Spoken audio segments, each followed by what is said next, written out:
Hello, what's up guys? In today's video we have the Tecno Spark 40, which is pattern locked.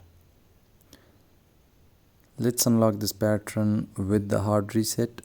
For that, first you guys have to power off your phone, then press the power and volume up keys simultaneously. As soon as the Tecno logo appears, release the power key but keep holding on to the volume up key until the recovery menu comes up. Then inside the recovery menu, use volume keys to move the option and use power key to select an option. Select wipe data with the power key and then select factory data reset. This will completely erase all the data from your phone.